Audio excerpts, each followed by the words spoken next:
Assalamualaikum warahmatullahi wabarakatuh. Perkenalkan, kami mahasiswa Universitas Teguh Semarang, program studi manajemen akan memaparkan diskusi dari kelompok kami dengan materi Integrated Marketing Communication and International Advertising.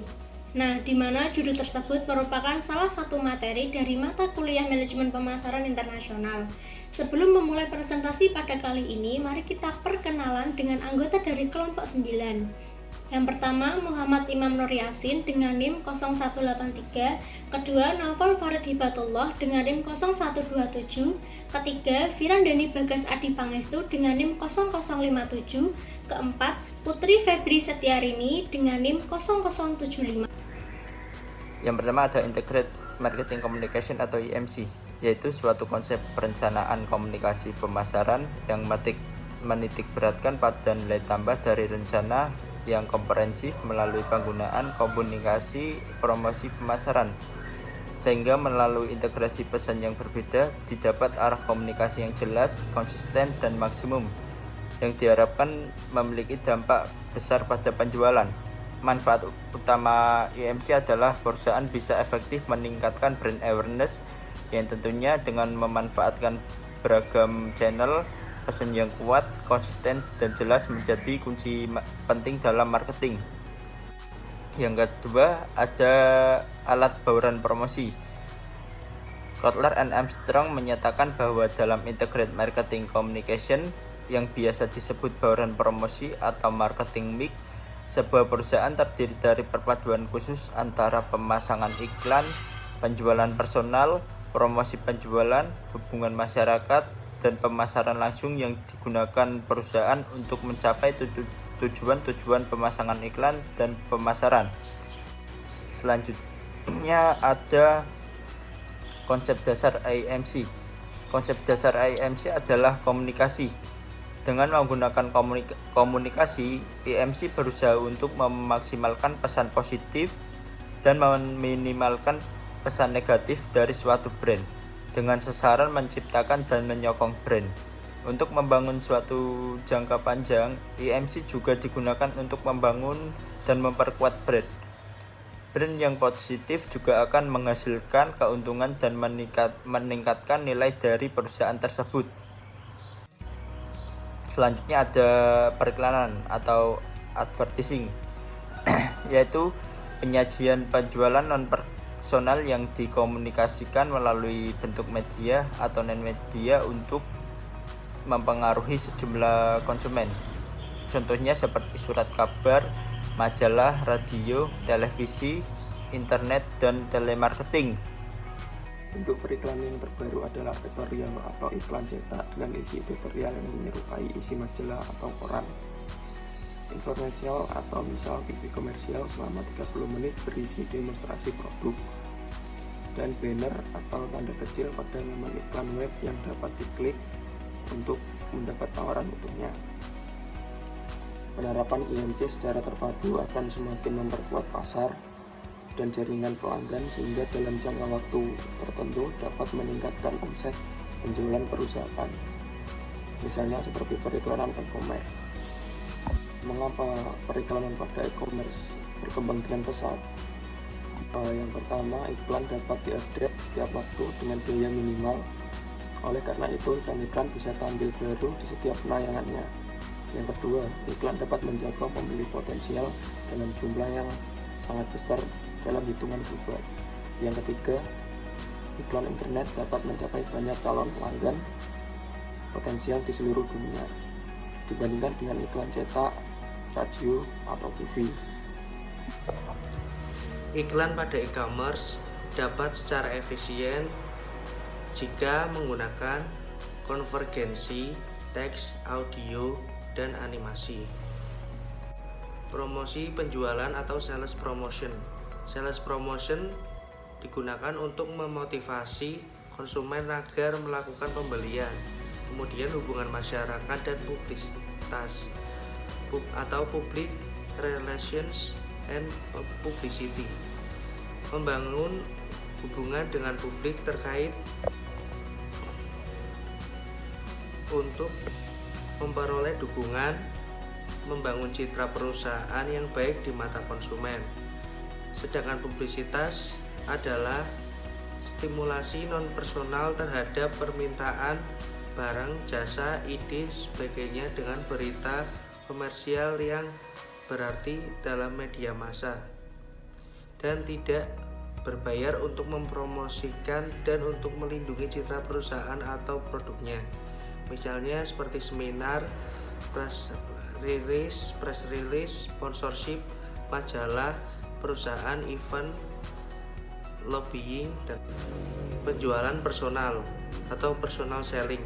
Komunikasi dua arah di mana seorang penjual menjelaskan fitur dari suatu brand untuk kepentingan membeli.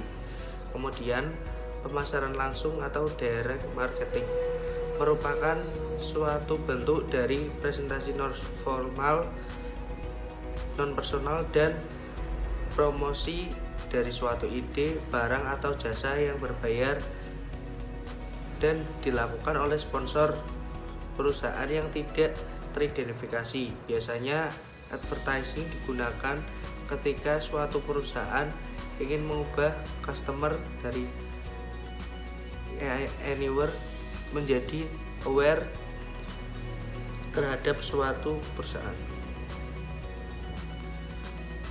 Studi kasus, PT Jamusido muncul sebagai perusahaan yang sudah mapan tentunya memiliki strategi dalam memasarkan produk-produknya. Strategi pemasaran PT Sido muncul dalam kegiatan pemasaran ditinjau dari sisi integrated marketing communication adalah: yang pertama, periklanan. Kegiatan periklanan bila dikaitkan dengan kasus tolak angin sebagai produk PT Jamusido muncul, sangat jelas sekali bahwa PT Jamusido muncul dalam memasarkan tolak angin menggunakan iklan melalui media massa, terutama di televisi. Iklan tolak angin sangat dikenal dengan tagline-nya, "Orang pintar minum tolak angin". Dalam iklan tolak angin ini ingin mempengaruhi halayak bahwa dalam memilih ingin obat masuk angin perlu minum tolak angin. Tagline ini diperkuat dengan visual-visual orang-orang yang sukses dan cukup terkenal. Ditambah lagi mereka sedang ramai diperbincangkan atau sedang viral. Misalnya seperti artis Denny Caknan yang saat ini sedang sukses menggeluti dunia tarik suara dan beberapa kontennya yang kini kerap trending di YouTube dan diketahui memiliki banyak penggemar dan followers. Iklan tolak angin saat ini tidak semata-mata bersifat persuasif semata, tetapi di dalam iklan tolak angin terdapat informasi-informasi yang menunjukkan bahwa tolak angin peduli dengan budaya Indonesia. Hal ini cukup wajar karena secara posisi jamu tolak angin sudah cukup dikenal oleh masyarakat Indonesia. Karena secara usia produk ini sudah lama, maka iklan-iklan tolak angin ini sebenarnya lebih bersifat reminder atau pengingat kepada masyarakat. Iklan tolak angin bukan lagi sebagai sarana utama untuk memasarkan produk, tetapi menjadi pengingat dan informasi apa saja yang dilakukan oleh tolak angin untuk menjaga loyalitas konsumen. Iklan juga digunakan untuk memperkuat image brand tolak angin supaya nama tolak angin ini melekat kuat di dalam benak konsumen. Kemudian, promosi penjualan. PT Jamusido muncul selain menggunakan media iklan juga menggunakan strategi promosi penjualan atau sales promotion, yang merupakan kegiatan untuk membujuk secara langsung yang menawarkan insentif atau nilai lebih untuk suatu produk pada sales force, distributor, atau konsumen langsung dengan tujuan utama yaitu menciptakan penjualan yang segera. Promosi penjualan digunakan untuk menjaring konsumen baru dan terciptanya penjualan yang meningkat dalam waktu dekat.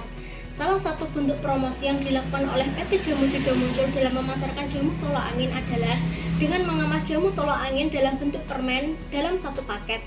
Keuntungan yang didapat adalah jamu tolak angin dapat terjual dan sekaligus mengenalkan produk baru Jamusido muncul.